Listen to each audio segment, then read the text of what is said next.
Welcome to Limelight, where I shed light on everything lime. Today's video is going to be a little bit different. Today, we're going to be talking about some concepts that are going to help us deal with what we're struggling with dealing with Lyme.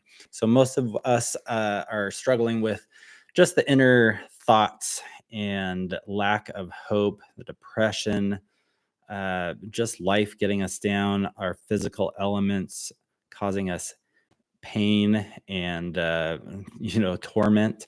And so today's video, I just want to talk a little bit about what are different tactics that we can deploy to help our current mental and physical situation.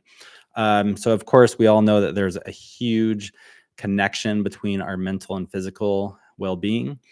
Today, I'm going to focus more on the mental aspect. And I don't know about you, but my experience with Lyme, I'd say, I was definitely in a tremendous amount of pain. But along with that pain, I was also just in a very dire and desperate mental state. I think that had a lot to do with the pain that I was in, of course. But I think that if we allow our minds to run away from us, they will. And in my case, that was definitely something I was dealing with, was just so much anxiety and fear wrapped around this idea of the what ifs, that it was very debilitating. I was having a very difficult time imagining my future, imagining my life, because I felt like things were hopeless. And to be quite honest, I was just in so much physical pain. I couldn't imagine continuing to be here with that pain. So right off the bat, let me just say, whatever you're dealing with physically, I'm praying for you, and just, stay positive. I believe that there are remedies, there are things that will help you.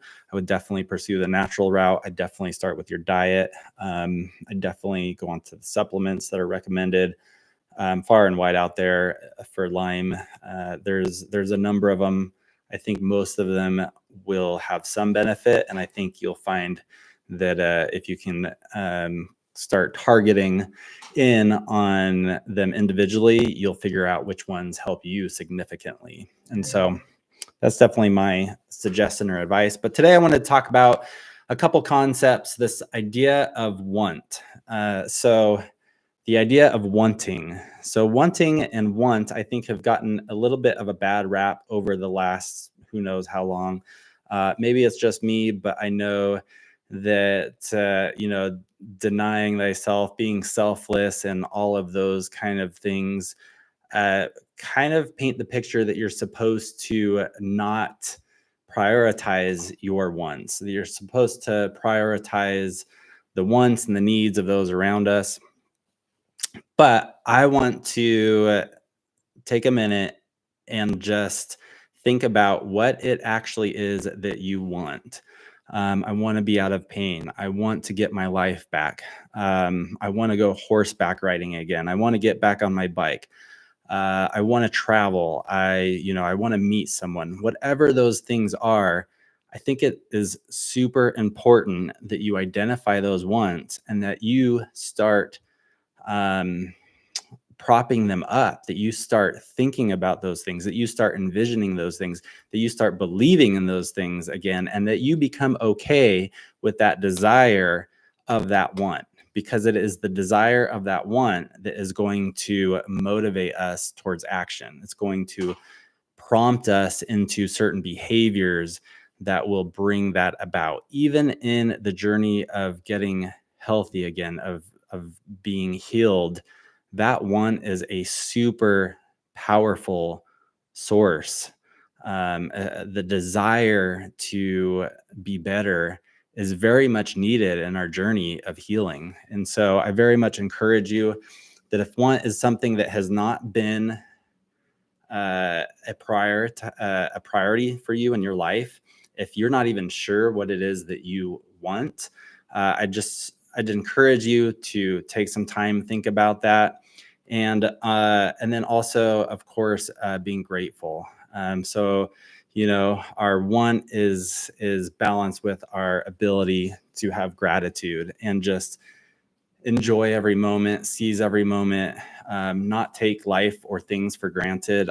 For sure, with my journey with Lyme, that was something that I think was my biggest takeaway, was just how much I was taking things for granted, that I didn't realize how quickly it could all crumble or go away. And so, but I think that's a super powerful source that each of us could start exercising, is this ability to decide what we want, and then to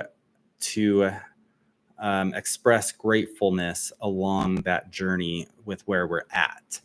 And so one of the exercises that I thought would be kind of interesting, I don't know about you guys, but we're just so inundated nowadays with what we watch on TV, what's on our social media, with our devices and the screens, and just all of this noise going on around us, whether it's politics, current events, social dynamics, gossip, school issues, parenting.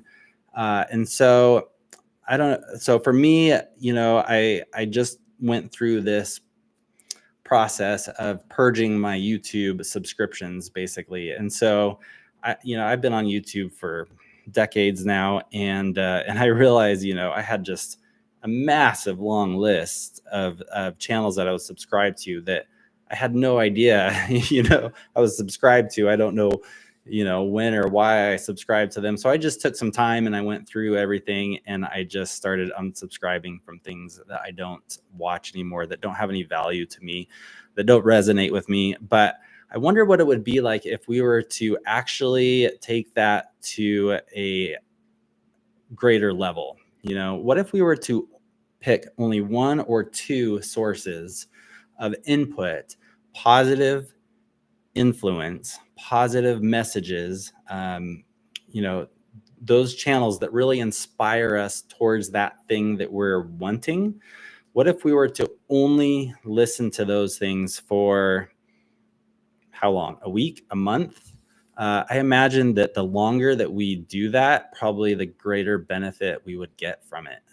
Just being able to be, more focused and singular minded about those things. So anyways, that's my challenge to all of us, to you guys, to myself, is let's just pick two sources. For me, it's going to be meditation. I've really wanted to get into to meditating. I've never really done it, and I've come across some things that just show all of the amazing benefits from meditation. So meditation, and then of course my business stuff. So I've got one in particular, just a podcast. So I think those are the two that I'm going to choose for my next number of weeks. Curious what your two are going to be, what you're going to focus on. Definitely, leave a comment down below so that we can all kind of encourage you and join in on each other's journeys. And that's it for now. I look forward to seeing you guys in the next video.